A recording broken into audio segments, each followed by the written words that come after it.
দৃষ্টি ফেসবুক ও ইউটিউব পরিবারের পক্ষ থেকে আজ আবার আপনাদের সামনে বিশেষ আনন্দঘন মুহূর্তে। বিষয়টা হচ্ছে আজকে 23শে মে।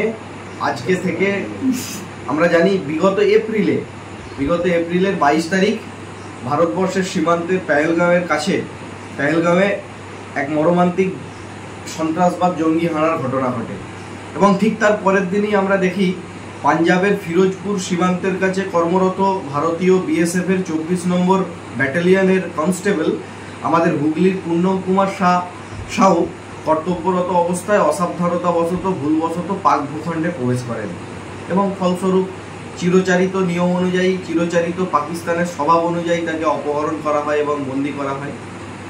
তারপর পূর্ণম কুমার সাউয়ের সাথে ঘটে যাওয়া বিভীষিকাময় ঘটনা, বন্দী অবস্থায় তাকে দীর্ঘদিন আটক রাখার পর ভারতীয় কূটনৈতিক চাপে বাধ্য হয়ে আমরা দেখেছি 14ই মে আটারি ওয়াঘা সীমান্ত দিয়ে পূর্ণম কুমার সাউকে তারা ভারতের হাতে পুনরায় অর্পণ করতে বাধ্য হয় এবং 14ই মে থেকে আজকে 23শে মে আমরা জানি যেহেতু তিনি একজন বিএসএফে কর্মরত কর্মী ছিলেন, তাই বিএসএফের আভ্যন্তরীণ বিষয় একাধিক বিশেষ পদ্ধতি প্রক্রিয়া যা থাকে তা সমস্ত কিছু কমপ্লিট করার পর সম্পন্ন করার পর আজকে 23শে মে হুগলির পূর্ণভূমিতে হুগলির বীর সেনা বীর জওয়ান পূর্ণম কুমার সাউ পা রাখছেন। স্বাভাবিকভাবে আমরা হুগলিবাসী হিসাবে গর্বিত, আনন্দিত, আপ্লুত এবং আমরা মনে করি দেশের সম্পদ হুগলির এই বীর জওয়ান পূর্ণম কুমার সাউ সুস্বাস্থ্যে বাড়ি ফিরে এসেছেন।